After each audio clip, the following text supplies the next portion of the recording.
Hello everyone, Prachi this side.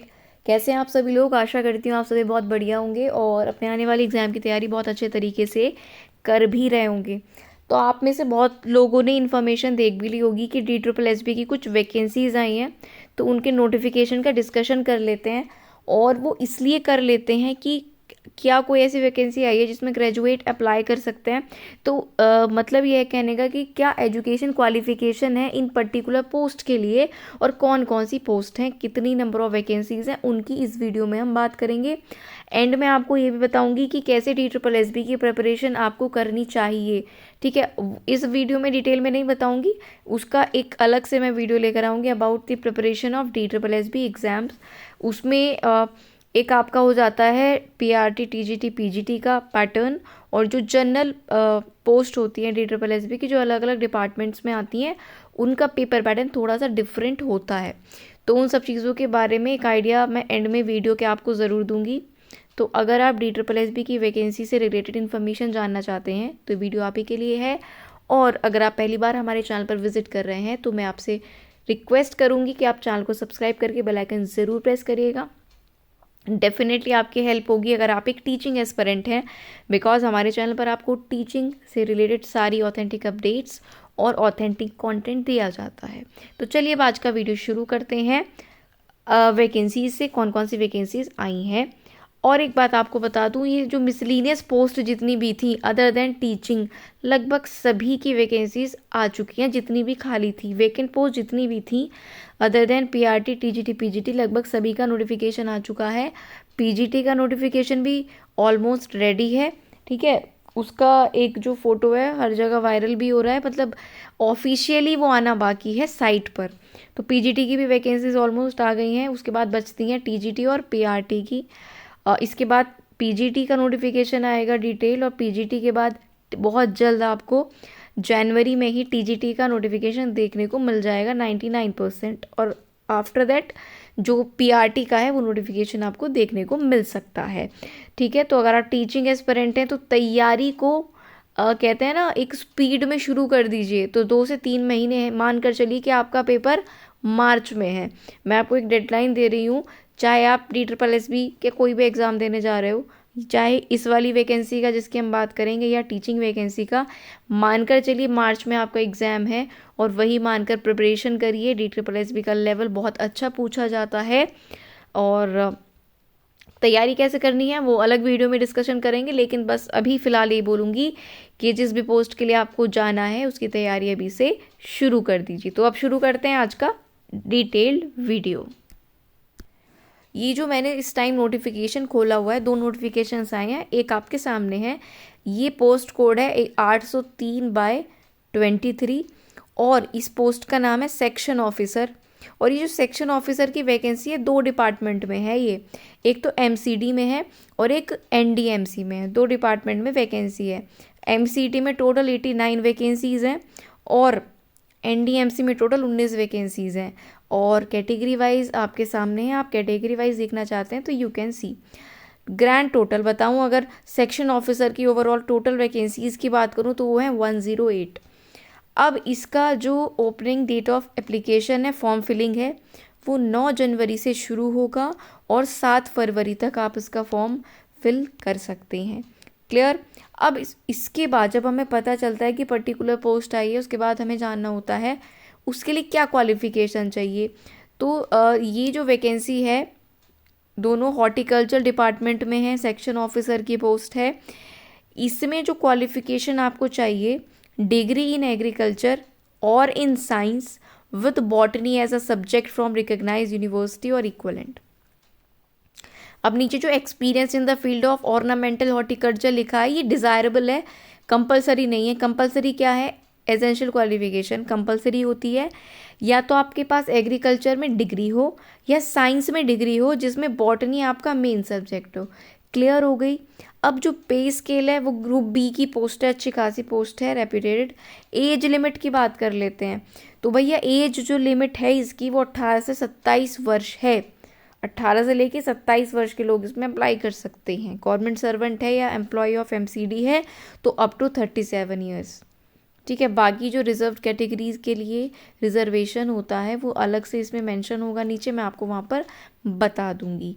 Clear हो गया। Contractual employees जो दिल्ली में हैं उनके लिए 5 साल का जो है यहाँ पर एज रिलैक्सेशन दिया जाता है। क्लियर है इतनी बात। अब ये क्वालिफिकेशन हो गई है। क्या इसके लिए चाहिए, आपका एज लिमिट हो चुकी है। अब बात करते हैं जो एनडीएमसी में है ना, ये एमसीडी की बात की थी। अब जो एनडीएमसी में सेक्शन ऑफिसर की पोस्ट है, इसमें क्या लिखा है एसेंशियल में, फर्स्ट क्लास और second class degree in BSc agriculture with 2 year experience in, यहाँ पर कंपलसरी आपको 2 साल का एक्सपीरियंस होना ज़रूरी है और एग्रीकल्चर में 2 साल एग्रीकल्चर की डिग्री होनी चाहिए आपके पास और 2 साल का एक्सपीरियंस भी इसमें कंपलसरी है। एज लिमिट इसमें जो देखो डिफरेंट है वैकेंसीज, भले पोस्ट सेम है।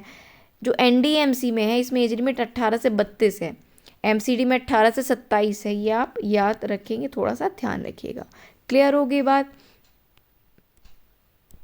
अब आ जाते हैं फॉर्म, हमें पता चल गया अगर हम क्वालिफाई हैं, तो फिर हम आ जाते हैं ये बात जानने के लिए अगर हम मतलब एलिजिबल हैं, फिर हमें जानना होता है एग्ज़ाम पैटर्न या पेपर पैटर्न क्या होगा, तो उसकी बात कर लेते हैं।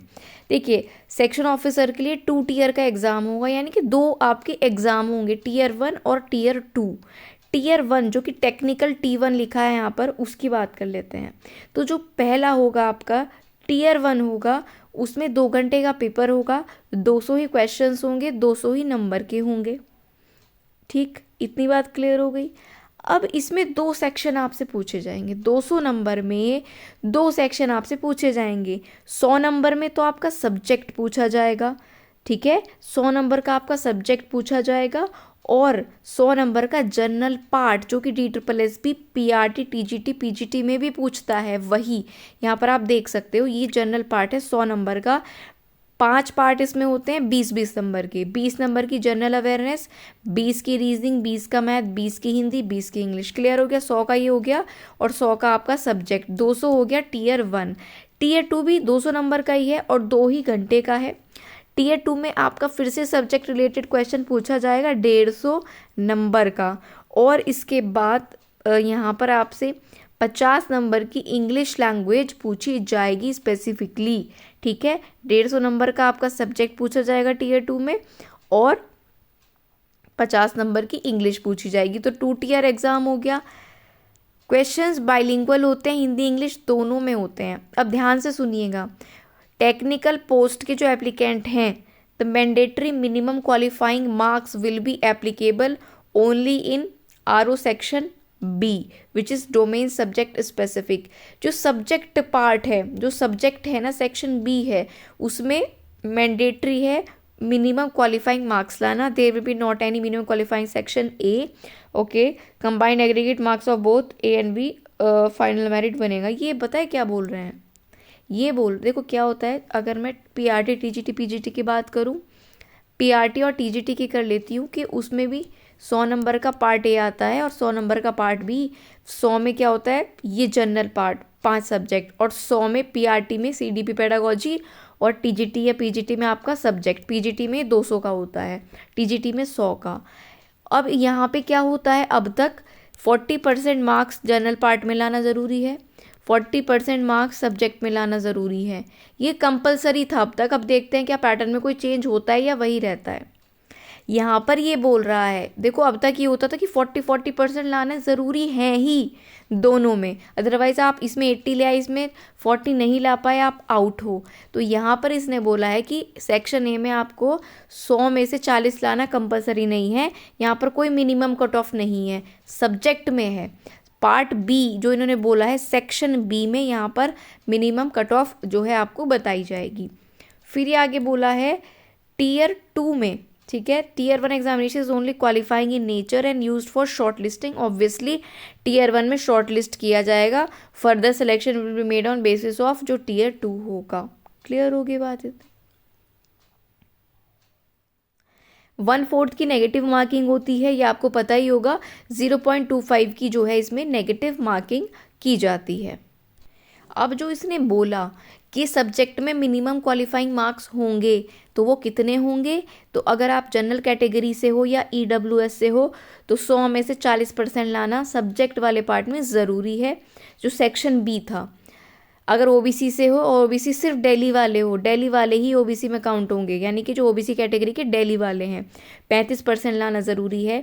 SC ST PH हो, अगर PWD हो तो 30% मिनिमम क्वालिफाइंग मार्क्स होंगे।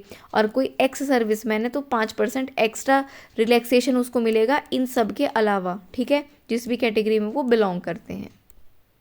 अब थोड़ा बात कर लेते हैं एज रिलैक्सेशन पर भी कि SC ST को मिलता है 5 साल का, OBC को 3 साल का, PWBD भी है, और अगर वो जनरल कैटेगरी से है तो 10 साल का, PWBD है SC ST से है तो 15 साल, और PWBD है OBC से है तो 13 साल का। एक्स सर्विसमैन ग्रुप बी या सी में अगर आप थे तो period of military service plus 3 years, maximum up to age of 55 years ये आपको ले सकते हैं, मैक्सिमम 55 साल की आयु तक। इसके अलावा डिपार्टमेंटल कैंडिडेट जो हैं उनके लिए ये चीज़ें साइड में गिवन है, आप 5 साल तक का इनको रिलैक्सेशन है। तो ये एज रिलैक्सेशन की बात भी होगी। फीमेल एज रिलैक्सेशन के बारे में यहाँ पर कुछ भी मेंशन नहीं है। तो ये सेक्शन ऑफिसर की मैंने आपको एग्ज़ाम फॉर्म फिलिंग डेट्स और इसका eligibility criteria, paper pattern, age limit ये सब बता दी है, क्वालिफिकेशन वगैरह। अब जो जिसमें काफ़ी सारी पोस्ट हैं, अब उस नोटिफिकेशन पर चलते हैं। ये जो दोनों नोटिफिकेशन मैं डिस्कस कर रही हूँ, डिटेल नोटिफिकेशन आपको मेरे टेलीग्राम चैनल पर मिल जाएंगे। वीडियो के तुरंत बाद डिस्क्रिप्शन में जाना, वहाँ पर टेलीग्राम चैनल का लिंक मिल जाएगा। सिलेक्शन मेट के नाम से ही टेलीग्राम चैनल है, वहाँ पर आपको ये PDF दोनों मिल जाएंगी। अब जो अगला नोटिफिकेशन है वो है 802/23, और इसमें जो आपका फॉर्म फिलिंग है वो 9 जनवरी से शुरू है, 7 फरवरी तक फॉर्म फिलिंग रहेगा। कौन कौन सी पोस्ट हैं फटाफट एक बार देख लीजिए। Lower division clerk, junior assistant stenographer, grade 2 junior stenographer, lower division clerk come typist, junior stenographer, stenographer and assistant grade 1। ये सारी वैकेंसीज हैं। लगभग ये जो दोनों एडवर्टीजमेंट आए हैं इनमें लगभग मैं आपको बता दूं 4000 वैकेंसीज हैं दोनों को मिलाकर, ठीक है। और ये पर्टिकुलर नोटिफिकेशन मैंने खोला हुआ है, इसमें 2354 टोटल वैकेंसीज हैं। कौन कौन सी पोस्ट हैं अब उस पर आ जाते हैं। ग्रेड 4 जूनियर असिस्टेंट जो है इसमें 1672 वैकेंसीज हैं, स्टेनोग्राफर की 143 हैं, LDC कम typist 256, junior stenographer 20, junior assistant की 40, स्टेनोग्राफर की 14, क्योंकि अलग अलग डिपार्टमेंट में है ना, आप सोच रहे होंगे रिपीट क्यों हो रही हैं, अलग अलग डिपार्टमेंट की हैं। Junior assistant 30, junior stenographer English 2, junior assistant 28, stenographer grade 2 5, LDC 28, junior assistant 10, junior stenographer Hindi 2, assistant grade 1 की 104। टोटल वैकेंसी 2354 है अलग अलग डिपार्टमेंट्स में। इन सब का क्वालिफिकेशन इनमें क्या मांगी है अब वो देख लेते हैं, वो ज़्यादा इंपॉर्टेंट है, तभी हमें पता लगेगा कि हम एलिजिबल हैं या नहीं। तो जो ये वैकेंसी सबसे पहले हम बात कर लेते हैं ग्रेड 4 की, जो जूनियर असिस्टेंट की वैकेंसी है, सर्विस डिपार्टमेंट में है, और टोटल यहाँ पर पोस्ट 1672 हैं। 12th पास आप होने चाहिए। टाइपिंग स्पीड आपकी जो है इंग्लिश में 35 वर्ड पर मिनट हो या हिंदी में 30 वर्ड पर मिनट हो, इनमें से एक हो। 12th पास होने चाहिए और इंग्लिश की speed 35 word per minute, Hindi की 30 वर्ड पर मिनट होनी चाहिए। ग्रुप सी की ये जॉब होती है।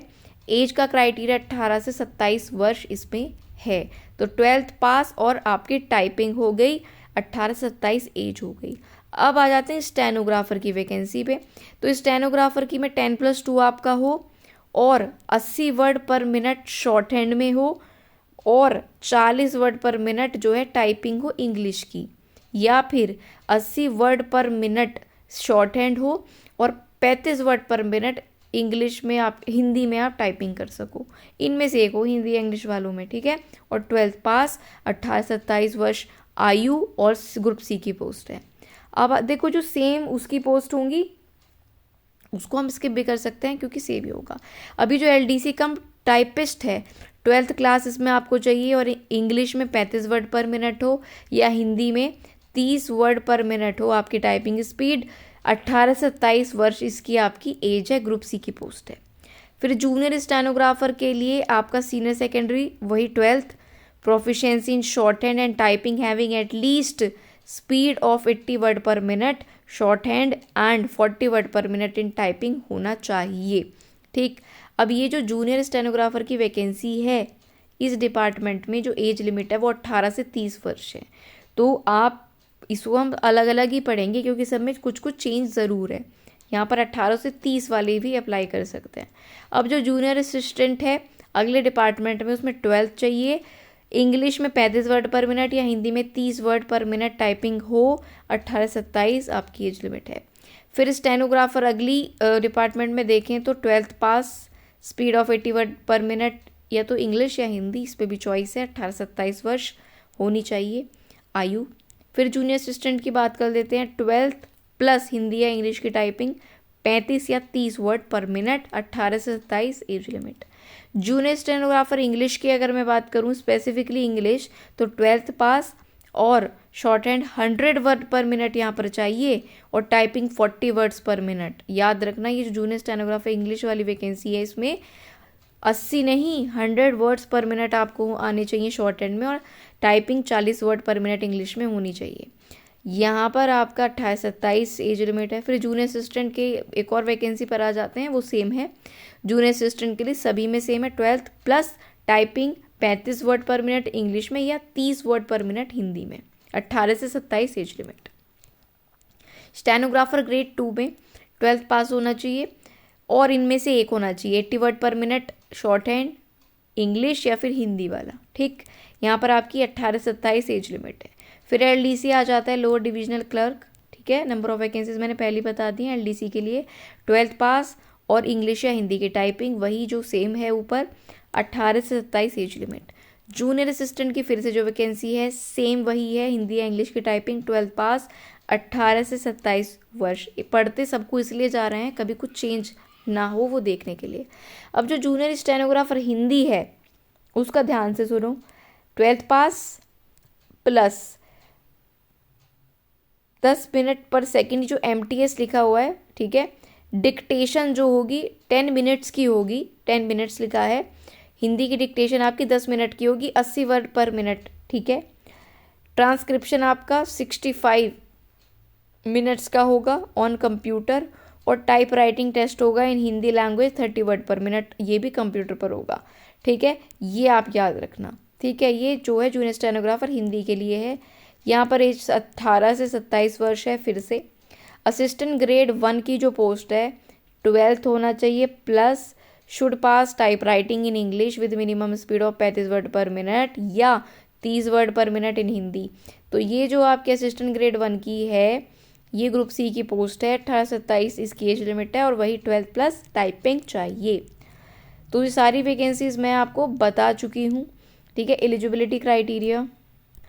अब देखो एज लिमिट जो है ना इसमें भी वैसी रहेगी जैसे मैंने अभी आपको सेक्शन ऑफिसर में बताया है। अब आ जाते हैं इन सब के पेपर पैटर्न पर।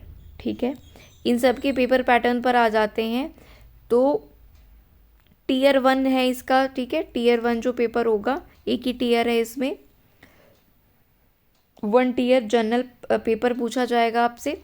2 घंटे का एग्जाम, 200 क्वेश्चन, 200 नंबर। अब इसमें क्या क्या है देखो, ये ध्यान से सुनना। 35 नंबर की जनरल अवेयरनेस आपसे पूछी जाएगी। इसमें कुछ चेंजेस हुए हैं, पहले ही आई थिंक 40 मार्क्स का पूछा जाता था। 35 नंबर की जनरल अवेयरनेस, 35 की रीजनिंग, 35 का मैथ्स, हिंदी लैंग्वेज भी 35 की, इंग्लिश भी 35 की और basic familiarity with computer 25 number का। तो general awareness, reasoning, maths, Hindi, English ये 35 मार्क्स के और 25 मार्क्स का आपका कंप्यूटर, ये 200 नंबर हो गए पूरे। ये आपका एग्ज़ाम आएगा। क्लियर हो गया इतनी बात आपको। नेगेटिव मार्किंग आपकी कितनी होगी? ठीक है, नेगेटिव मार्किंग जो आपकी होगी वो 1/4 की होगी जो कि इसमें होती है। और ये अगर आप क्वालिफाई करते हो उसके बाद आपका स्किल टेस्ट होगा जो भी टाइपिंग या शॉर्ट हैंड होगी। ठीक, 1/4 के negative. Minimum qualifying marks for the written examination is given at sub para of para 6, वो भी पढ़ेंगे कि मिनिमम क्वालिफाइंग मार्क्स कितने इसमें दिए गए हैं। तो ये एग्जाम पैटर्न हो गया, नेगेटिव मार्किंग 1/4 की हो गई है, और ये क्लियर करते हो तो आपका टाइपिंग वगैरह उसमें आगे हो जाएगा। ठीक है, ध्यान से देखिएगा।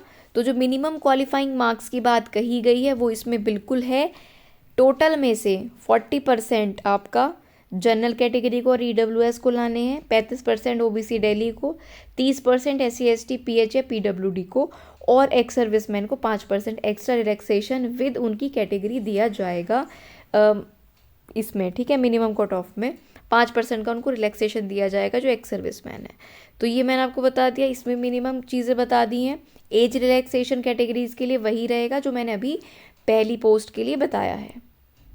फटाफट से देख लेते हैं एक बार फिर से। एससी एसटी के लिए 5 साल, ओबीसी के लिए 3 साल, पीडब्ल्यूडी यूआर ईडब्ल्यूएस के लिए 10 साल, पीडब्ल्यूडी और एससी एसटी आप हैं तो 15 साल, पीडब्ल्यूडी ओबीसी हैं तो 13 साल, डिपार्टमेंटल कैंडिडेट है तो अप टू 40 ईयर्स आप फिल कर सकते हो।